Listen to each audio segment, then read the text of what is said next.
SM Entertainment has made some interesting financial decisions this year, and it has a lot of fans talking.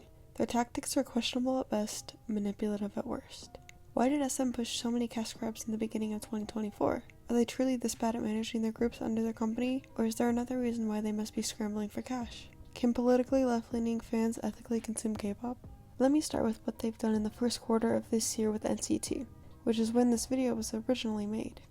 The solo debut of Ten Lee and Lee Taeyong's second album were both set to be released in February of 2024, causing overlapping promotions. Poor planning is SM's middle name, but I'm certain this circumstance was so Taeyong could release his album before enlisting into the military. That being said, it is the perfect way for SM to squeeze out double the money from fans in one go. Staying in February, there were 7 birthdays to celebrate from idols in NCT alone. With each idol to celebrate comes more money to take from fans.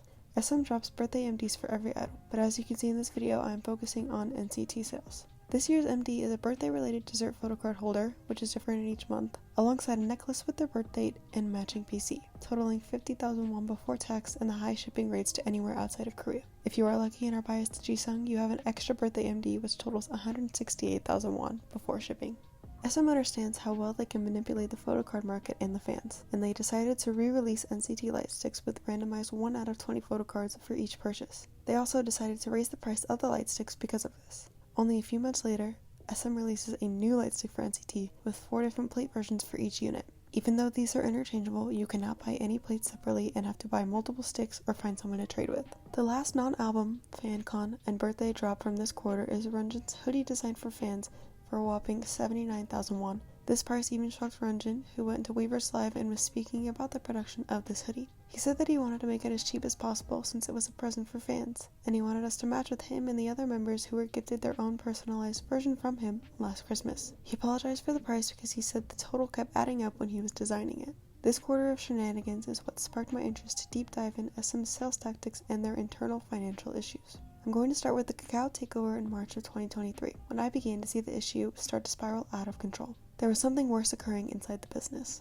Let me set the scene for people who might not be familiar with how outrageous K-pop comebacks can be. You're in America and wake up at 8 AM to a few notifications from SM on social media, and you see that NCT is making a comeback soon. You get excited for the new music to drop and the promotions to begin. A couple days go by and the album details drop along with your expression. You see this comeback has a total of 2 full-size photo books, 7 sminis, a special vending machine version, 7 poster versions, and 7 QR versions. That is a total of 31 different versions, adding up to a whopping 353,000 won. Now, most people don't buy every single version, but this is the best way to show how absurd and wasteful these sales tactics are. Excluding counting every member, there is a total of 6 different versions of albums with 42 different photocards. A lot of fans will buy a few of the different versions or multiple of the same one to pull the member that they are looking for. Because it is randomized, people mass buy in the hopes of getting the photocard that they want. SM has also been in heat for unfair production of photocards, making certain members more rare than others by producing less of theirs. The waste produced from mass buying alone is treacherous. The albums either go into the bin or are sold at a lower cost, which I think is perfectly fine and allows fans with financial issues to still enjoy.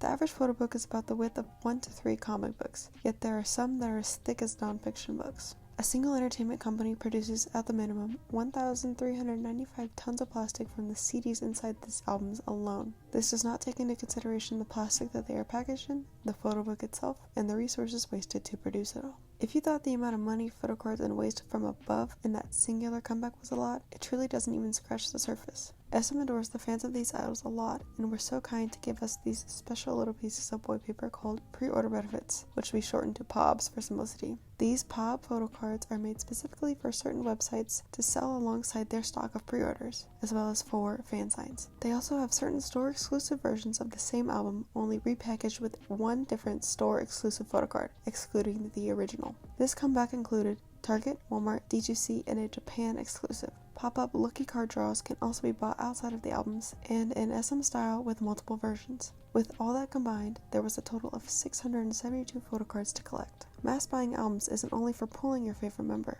but it also inflates the artist's sales records and music show points. If you've ever seen the title given to K-pop artists as million seller, double million seller, these are never organically bought albums. K-pop fans equate sales with success, which has destroyed the quality of recent K-pop generations and has given entertainment companies more reason to exploit fans. Every group can be a million seller if they have enough fans with enough money.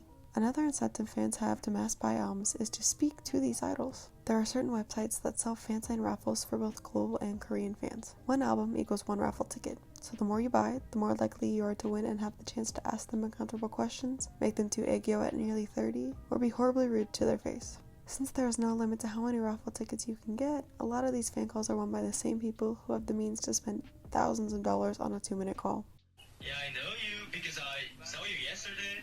I'm positive that the profit alone from fan sites gives quite a few executives a nice summer vacation abroad. None of these idols are to blame for the unfair sales tactics that their company uses, and they are just as much victims as we are. It is important to look at these entertainment companies, SM specifically, inwards. Going back to the hectic acquisition in 2023. Then CEO and founder Lee Soo-man sold his shares to Hybe Corporation after the company was being restricted and they were cutting ties with him and a separate production company, Like Planning. Before selling his shares, Kakao Entertainment purchased a 9.05% stake in SM and signed a business agreement, making them the second largest shareholder in the company. Lee Soo-man filed against this issuance of new shares and convertible bonds, and it was upheld in the court case. Chris Lee was also adding fuel to the fire by posting a hefty YouTube video calling out Lee Soo-man for his tax evasion and tax avoidance. Bringing this up opens a whole new can of worms for both sides. So it is safe to say that tax evasion and other unethical practices go on behind the scenes at SM, regardless of who was or is the CEO. I'm sure this is how they can run at a deficit each year and get away with having idols sign what are essentially slave contracts. And by slave contracts, I truly mean it.